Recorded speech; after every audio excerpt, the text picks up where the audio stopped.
Did you know that cancer is the third leading cause of death in Kenya today? Research indicates that an estimated 400,000 children and adolescents between 0 to 19 years develop cancer. 80% of children in developed countries survive most childhood cancers owing to advances in diagnosis and medical treatment.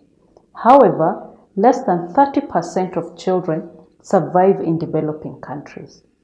A recent study done in Kenya reveals that only 20% of children with cancer survive. Many myths surround our knowledge on cancer. Is it a curse? Perhaps witchcraft? Is it a sin? Is it infectious?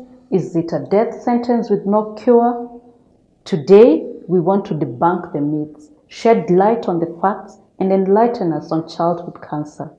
Joining us on set is Dr. Karimi Mutua, a pediatric oncologist who will help us demystify all about childhood cancer and with a special focus on children with special needs who have been diagnosed with cancer.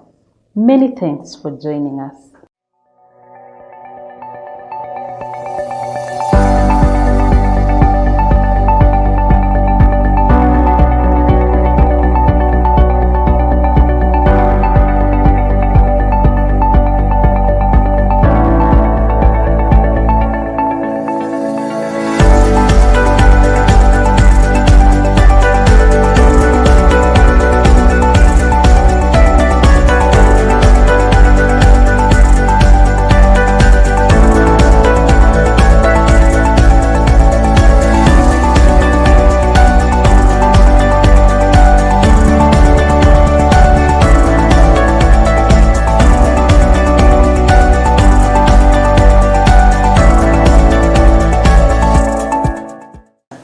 Karibu sana daktari. Thank you, Carol. Thank you very much. Thank you for inviting me to speak about a topic that I'm very passionate about. Children with cancer are a special needs group in themselves, and also our children, as you rightly quoted in the statistics you've put up, that we can do something about. There's so much hope. And so to be here to help demystify that childhood cancer is not a death sentence. Childhood cancer is curable. Childhood cancer is curable even in low and medium income countries. But as we delve into the nitty-gritties of the matter, then we'll be able to identify how can we get that cure. Yes, so thank you very much. You're most welcome. I'm looking forward to such an exciting engagement. Yeah, maybe to start as well, many people do not really understand who a pediatric oncologist is. You could start by telling us who is a pediatric oncologist? So a pediatric oncologist is a pediatrician, and a pediatrician is a doctor who has specialized to treat children. Now, amongst the children, they go and further specialize in treating children who have cancer. So when you say pediatric oncologist, it means it's a doctor who treats children with cancer. No, thank you very much. So what is cancer? When we talk about cancer, many people do not have the understanding of what exactly it is. That's a very good question. Cancer is a disease, and it's a disease that arises from cells in the body. You know, from our basic biology, we know that the body is made up of many different cells. I know we do that, we learn about it. And all these different cells are actually going through what we call cell division. So that means they are renewing themselves every single day. Now, when we talk about cancer, it is about these cells that are now having a wrong message. And instead of dividing and saying stop until we wait for the next cycle of cell division, they continue dividing endlessly. And unfortunately, also on the other side, is that they continue to divide, but they're really not having any function. Remember, every cell in the body is there for a reason. So if it's going to divide, it has to divide, have an end to the division until the next cycle, and then it also should have a function that it's doing. Now with cancer, you get what we call a mutation, because this cell division is actually controlled in the background by messages coming from what you call the DNA. So the DNA is like an information center that actually sends message and says, it's your time to divide, you've divided right, you need to stop now, wait for this time. So if you get any mutation that sends the wrong message about that division, then it continues endlessly, and these cells are not really becoming anything. So most of the time cancer will start with one cell. And then it continues growing until you find there's a lump somewhere, there are abnormal cells that are accumulating somewhere, and then now we get to diagnose and say this is cancer. Okay. What are the most common types of cancer, especially in Kenya today? In Kenya. So we generally will talk globally, because we sort of feel that childhood cancer is not different all over the world, but there will be a few differences in different regions, for example, in low and medium income countries. But when we look, it's because some of them we are missing them and we underreport them. So leukemias, which are blood cancers, are actually the commonest cancers in children worldwide. And then in the leukemias, we have two types. We have one that we call acute lymphoblastic leukemia. That forms 80% of all the leukemias you find in children. And then you have the acute myeloid leukemia, which forms about 20 to 25% of the childhood cancers. Now, once we move from the blood cancers, then we have cancers of the immune system, which we call lymph nodes. I know we see them on our necks, sometimes you feel them under your armpits.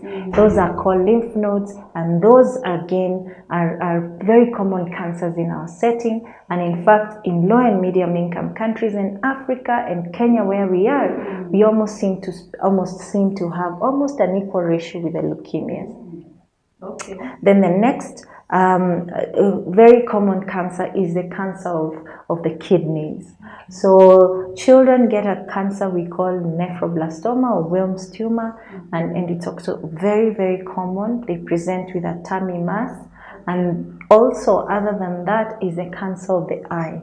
We call it retinoblastoma. Usually children will present with that white eye reflex. If they shine the camera or a torch on their eye, you see a white eye reflex in the eye, and that is called retinoblastoma, or they present with an eye swelling.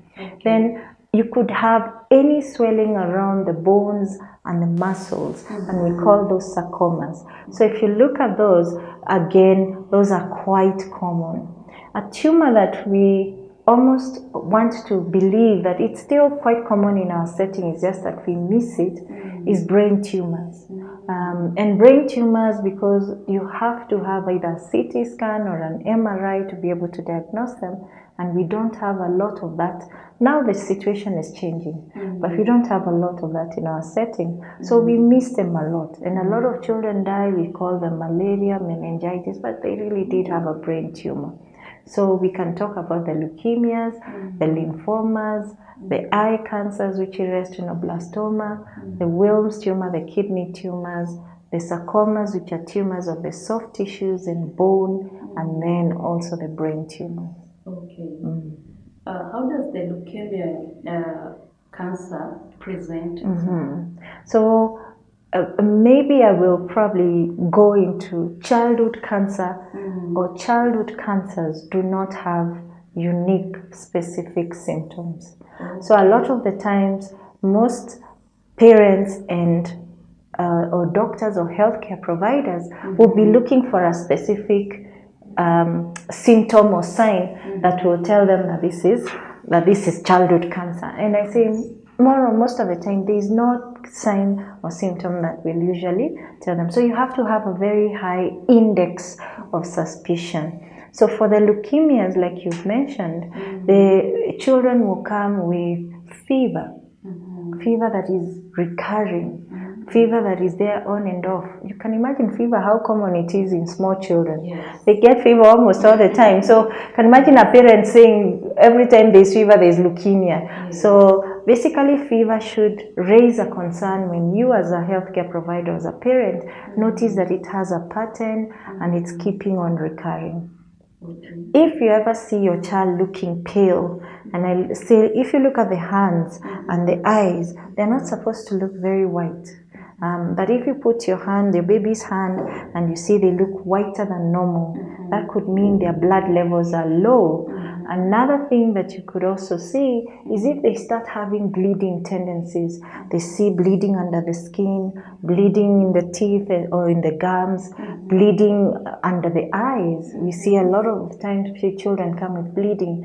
Then that could mean that this child could be having. So again, when you put the symptoms, you put them together as a constellation, and also the duration in which they've occurred. Other unique symptoms would be, for example, bone pain. And children complain of that a lot and say, "Mommy, my leg hurts."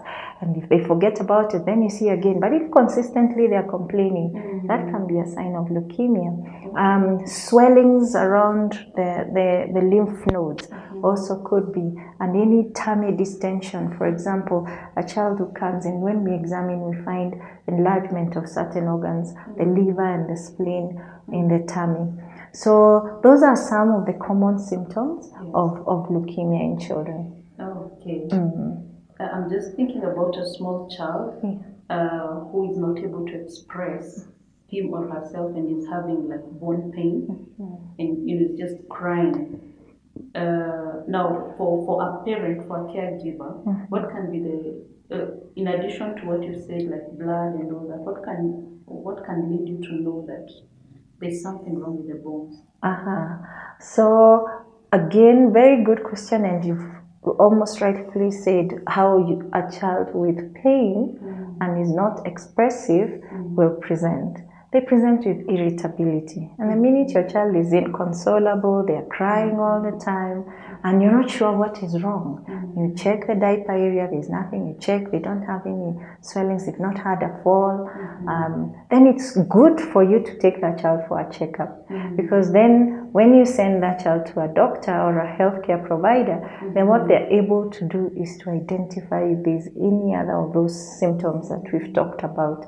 So they look for fever, they look for anemia, they look for any swelling of those organs, and then they will be able to tell you, "Mom, I think I'm suspecting of this. Can we go ahead and do some tests that will confirm?" And usually those are in the blood. So these symptoms, what they help you do is to be able to give you a suspicion of this disease. But then it's always important to reach out and have your child evaluated.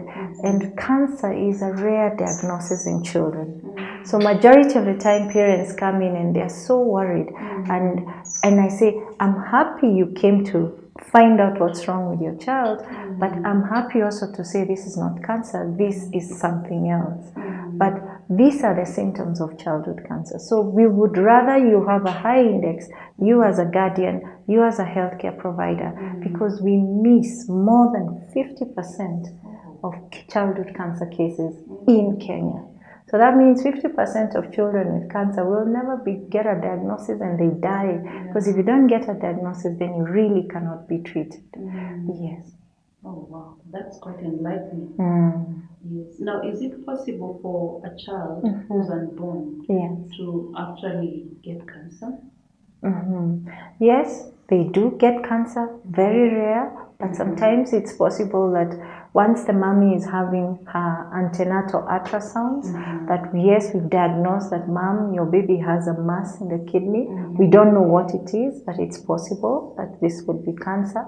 There could be other masses that can be found even in the tummy. There are children who are born, and as soon as they're born, we diagnose them of leukemia. And this is because, again, you remember we were talking about the DNA of a child. So it really depends on what time did that mutation occur. What time did that wrong message happen? So if it happens very early on as a baby is being formed, then the presentation will be much earlier. Oh, okay. Now, when that child is born, for instance, is treatment, like, do you begin treatment immediately or do you give the child time to grow? So, depending on what cancer it is, again, something very interesting we found in children is that there are some cancers that will present very early on after birth. And even without treatment, will actually sort of resolve on their own. So some of these cancers we find like they are immature cells that had not completed their maturation. Sometimes we can't even explain why, but once we diagnose one of the cancers that require treatment, even as small little children, it is always good to start them on treatment. And even treatment can be we are waiting watchfully and we are following up to see this mass will go out. There are some of the cancers we do that. There are some of the cancers that will be treated with just surgery alone. There are some of the cancers that will be treated with medication we call chemotherapy or a combination of both. Okay. Yes. Oh, okay. Now, in adults, we are told there are certain predisposing factors, like if you don't exercise, eating wrong, and all that put the adult at risk, right? But now here is a child, and the environment has not exposed the child as much. What are these predisposing factors? That's a fantastic question. And being a pediatric oncologist, whenever you make a diagnosis that this is cancer, the first thing the parent will always ask you is, what did I do wrong? Meaning, they've had that message that cancer is because you didn't do something right. And I always say that childhood cancer, more than 90% of the time, has no risk factors. Because and that's a very big difference between childhood cancers and adult cancers. Because adult cancers usually take time. It's usually because of some risk factor. For example, for women, if you've been exposed to human papilloma virus, we know in the next 10, 20 years you're going to be a candidate for getting cervical cancer. But children, you find a child who is 6 months, has never really smoked a cigarette, has not taken alcohol. Even the mother says she's really never taken any of these things, and basically they have had cancer. So what we say is, majority of the time we don't know why childhood cancer happens. Most likely it's an issue, could be an issue of the immune system, because all of us, our immune system is detecting millions of mutations and it's able to repair them. But sometimes one mutation might go and might be missed, and at that point that's what goes on to become cancer. A few, or that 5-10% we say that might have a few risk factors, can be those special needs children that you talked about, like for example Down syndrome, or children who have many other genetic syndromes. They become already predisposed to getting cancer. And the reason is, remember, when they have a genetic syndrome, their DNA has been damaged once. So getting another additional damage is not difficult. So then they become predisposed to getting cancer. But even those special needs, some of them survive all their lives with never getting cancer. So once again, very interesting thing, but also a message that I say, there's nothing wrong you've done. We don't know why, as specialists, this happens to your child. And really what we need to be aware of are, what are these signs and symptoms that would tell me my child may have cancer, and how can I go and seek health care so that I truly am able to be detected early. Because early detection saves life. Wow. I like that, because that's where we actually now headed to. Yeah. So a parent has walked in and the diagnosis is cancer, a certain type of cancer. So the first thing that parent probably will do, sometimes I think, is denial. But also from experience, what is it that you've seen? Like, how do parents react, and how do we move from there so that they can now get help? So a lot of the parents are extremely devastated. And for the simple reason that every parent has a big dream for their child. And when they imagine the myths and things that they've heard about cancer, that cancer is equals to death, cancer is equals to a lot of suffering, it always means that now you're cutting short that dream. So they react, some of them react with very huge emotional outbursts, some of them will deny. I've seen some of them literally take their children and go home and take them to appease their elders. Some parents will go and say, it's because you didn't pay my dowry, that's why we have a child who has this disease. And me as a healthcare provider or the team is to understand where these parents are coming from. It's not an easy diagnosis to accept. It of course comes with a lot of challenges, but it's also to give them in a very understanding way the hope that comes with it, that if you allow us to try and give your child this medication, there's a potential chance we could cure your child. And that means they came in with leukemia, and at the end of treatment, they will go away without leukemia. And this child can live their normal lives. So you don't have to feel so shattered, so devastated about it. But it's a process. We work hand in hand with psychologists, with social workers, and just keep building it. You have the first time when you disclose what is happening to the children, you hold their hand, you look at their emotions, you support them, and you keep moving forward. Okay. Well, it's quite a journey that is. It is. Yeah. Now, there are these children who have disability and they have been diagnosed with cancer. Now, there are certain medications that they take. Well, they are going through the treatment. Do those treatments, are they safe? Can they do both at the same time, or more treatments at the same time, or you have to wait for one condition to? Some conditions are permanent, but maybe you might have to wait a little bit. How does that go for children with special needs? So once again is to go back and assemble your team, because these children with special needs have what we call primary healthcare providers or primary caregivers. So going back and sitting as a team and saying, this child has this chronic problem, but now they have a new problem, which if we do not treat, is going to threaten the life of this child. So how can we best adjust our medications to accommodate both of us? How do we accommodate some of the exercises that this child will require, so that I am having my treatment ongoing, but they're also going on with their other therapies. So some of them will have to give up, some we have to change to other medication, some we have to wait for a while until we finish the cancer treatment. But it's about give and take, and also always involving the parents, letting them know why are we doing what we are doing, so that they're in understanding of that whole process, and knowing that yes, now we have something more critical, but that is also important because we are looking at quality of life. Yes. Oh, okay.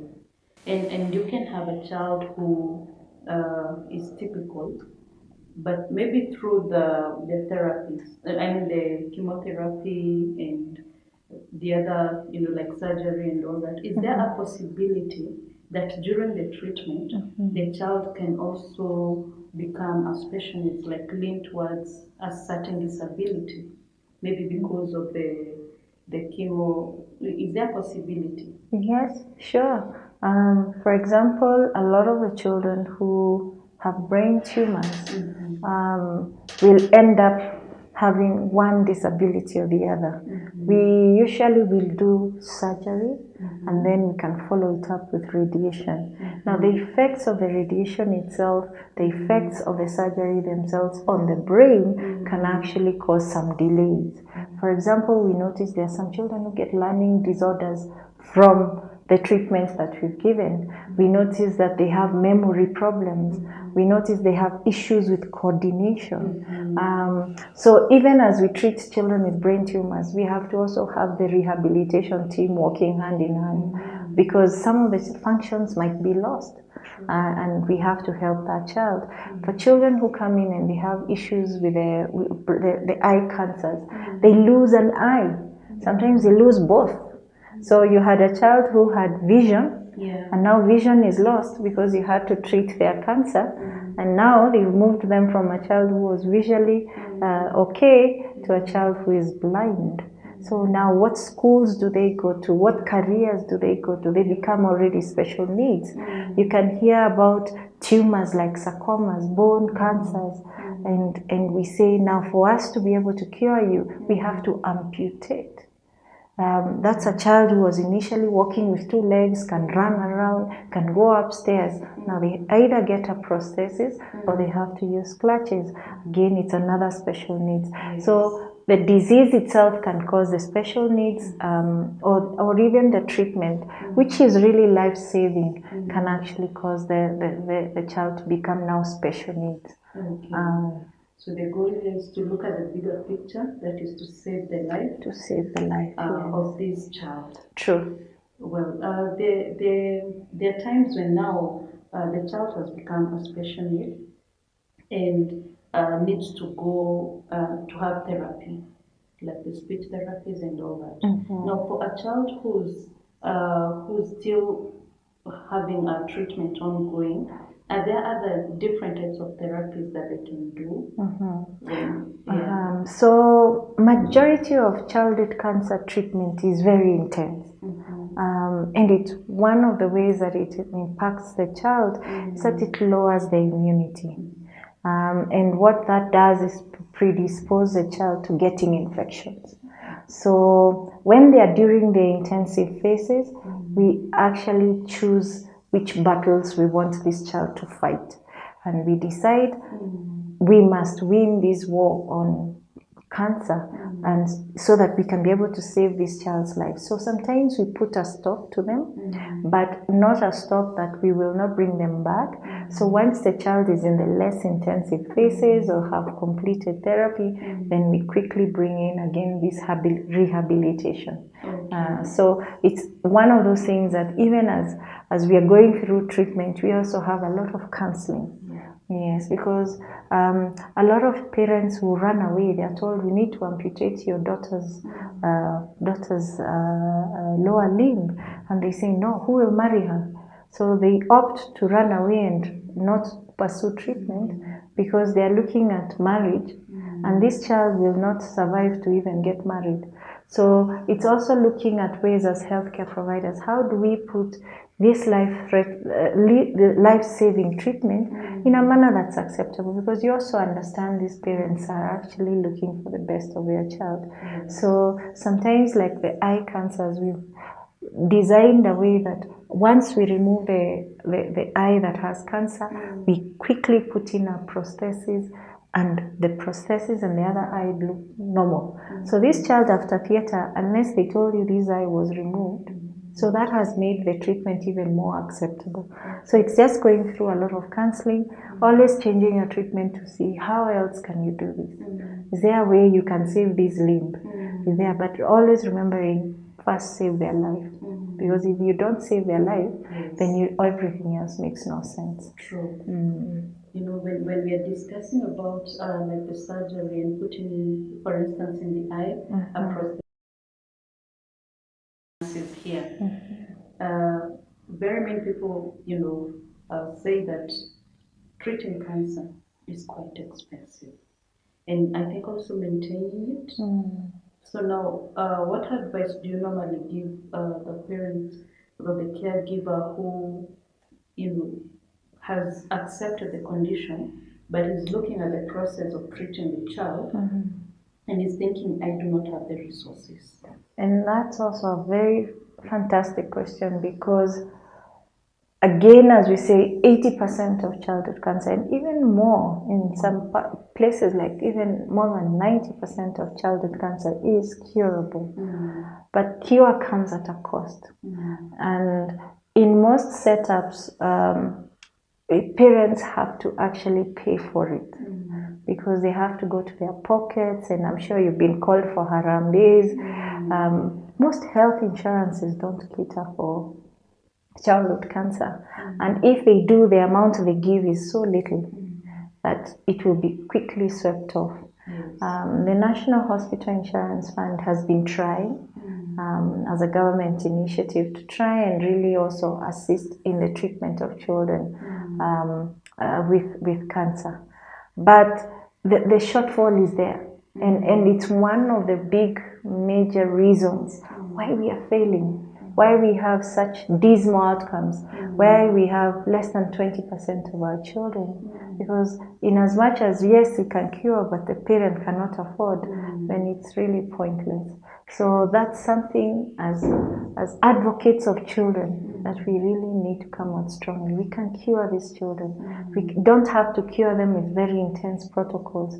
We also can advocate that we raise awareness like you're doing today about childhood cancer so that we detect them early. Once you detect them early, you have less need for intense treatment. That causes less disability to the child. It costs less.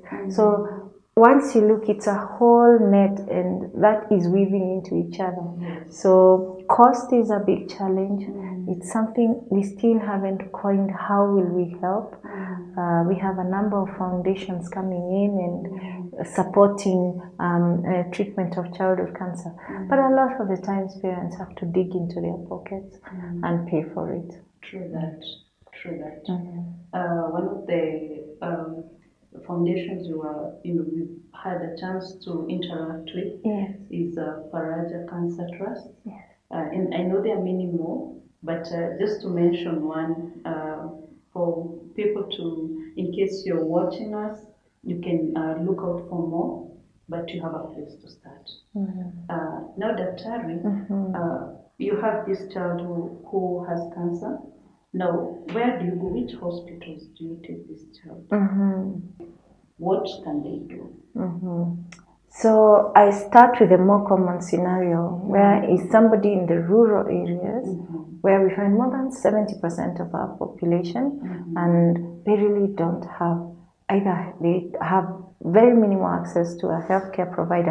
I remember I keep saying healthcare providers because the doctors ratio in this country is very, very low. So chances are the healthcare provider might be a nurse, a clinical officer, a public health officer, a community health volunteer.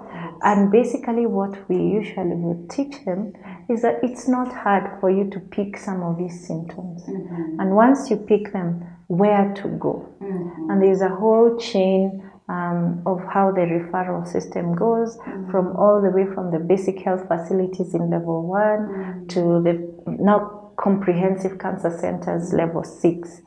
And basically in the national cancer strategy, what they say is that if you suspect a child, remember it's suspect, not diagnose. If you suspect a child has cancer, it is safer for you to send them to either a level 5 or level 6. And the level 5 are more of the county hospitals because they'll have more resources, slightly more specialized doctors who can be able to quickly pick out and do some of the few diagnostic tests that will confirm the suspicion. So it's empowering everyone, the healthcare provider. Somebody will listen to this, and I want to encourage the people viewing. I've had a child who both parents are fairly well educated, graduates, and their child had stage 4 kidney cancer, and the person who diagnosed was the grandmother in the village who looked at it and said, no, this tummy doesn't really look like just a child growing and getting fat. She said, take this child to hospital. And the parents were like, but no, she's been eating a lot. That's probably the reason. And she said, no, if you don't take her, I'll take her myself. And the parents said, okay, in honor of her, let us just go. And there they were shocked to hear that the child has a kidney tumor. And further imaging has some lesions also in the chest. And I said, we have 2 parents living with this child, both graduates, very well trained, owning good jobs, but they couldn't pick childhood cancer. What does that tell you? Even the grandmother in the village has the ability. You just need to know this doesn't look normal. have it checked out. So having those symptoms as a suspicion, and don't be under pressure to make a diagnosis. It's difficult, but refer to a place that they can either get a confirmation as to whether this is or whether this is not. And the caregiver needs a lot of support, because these changes that keep coming, by week, by month and all that, they have a toll on the caregiver. Now, maybe from your experience and how you have interacted with the caregivers, speaking to them, what can you tell them?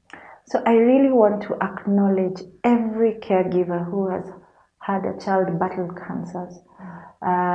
Because I promise you, it's a journey no one ever predicts they will ever walk, and it's a difficult journey. It's a difficult journey with so many ups and downs. But what we also teach them is that they have to celebrate the small wins. The small wins, when you finish one phase and you go and get a good report, you will get to the next phase and you win and you get another. Because it sometimes might be about 3 years before they can really celebrate the final one. It might be about 5 years before they can celebrate. And every day is a new one. Some of them are so afraid. Some of them are still feeling guilty. They're wondering, did I cause this? Is it because I spoke to my mother-in-law very badly and this has come to me? So they always keep, and then there's always that obsession that a parent feels like, I don't want to do something wrong. So if, for example, maybe they mix up their drugs, they take it very personally. They feel very guilty. So it's to keep working with them. And being a difficult journey, even us as healthcare providers, we must always be on the lookout. Because some of them actually go through depression. A lot of couples, their marriages fail. Because one caregiver is forever in hospital with a child, the financial strain that comes about, the guilt, the blame game. So we have to keep asking, how are you doing as a couple? Is there somebody else who can watch over this child, even if it's a day, and you take time and just go with your spouse and just have a different environment?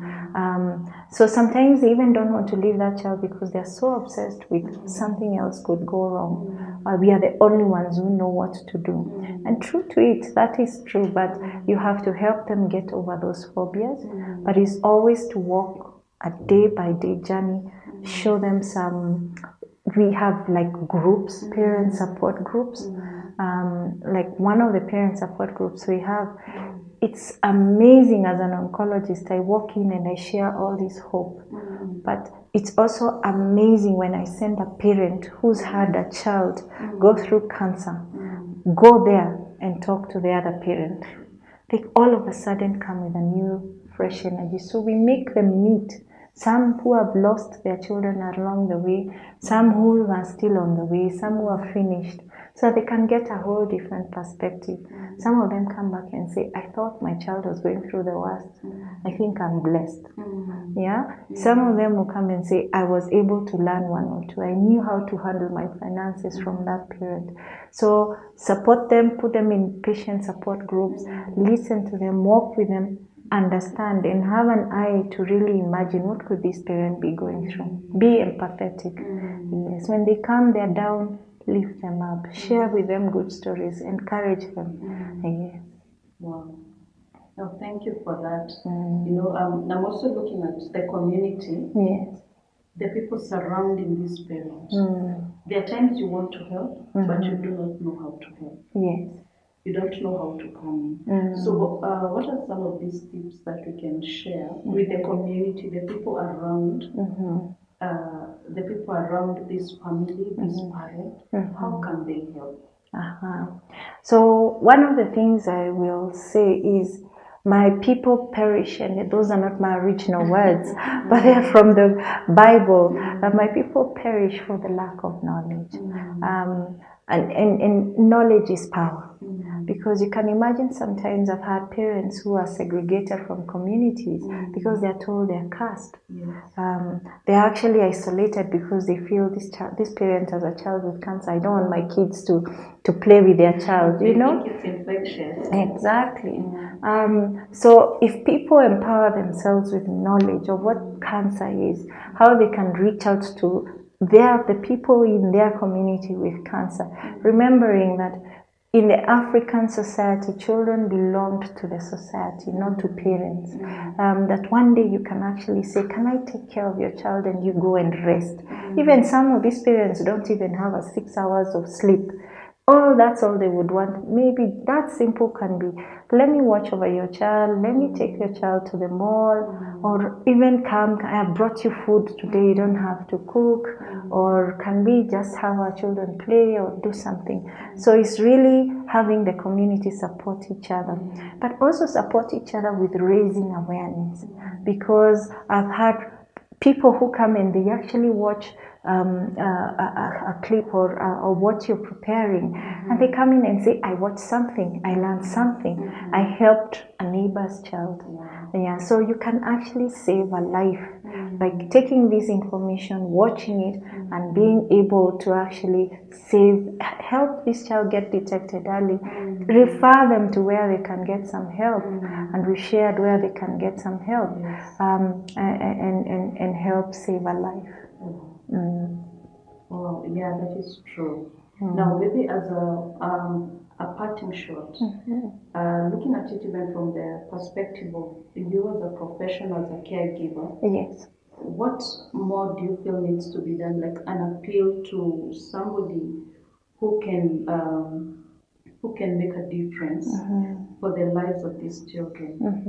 Looking at it from that direction, what appeal would you make? So my greatest appeal is, if you can support the treatment of childhood cancer, the diagnosis and treatment of childhood cancer, this is the best way to really invest your money, because childhood cancer is treatable. I work at Gertrude's Children's Hospital, and I say I'm very privileged, because there are children who in any other setting would be dead, but they survived their diagnosis because they were in a facility they could get that level of care. What about all these other children who cannot afford that? How do we help them? Why should that child could have been anybody. They can be the next architect, the next engineer, the next teacher, but they lose their life to a battle they could win if only they have the right care. So it makes all sense to invest in the diagnosis and treatment of childhood cancer. And that's a big burden. In fact, for us who treat it and for the families who have people with cancer, it's a huge burden, and it's creating a gap. That children in one setting can be able to survive, and in another setting they can't. So let's close this gap. Let's remove these health inequalities, health inequities, where people do not survive because of what they have. So let us bridge that gap and let our children live. They are our future. Wow. Let our children live. They are our future. True. Wow, what a better way, I think that we can end it from there. That is really so well put.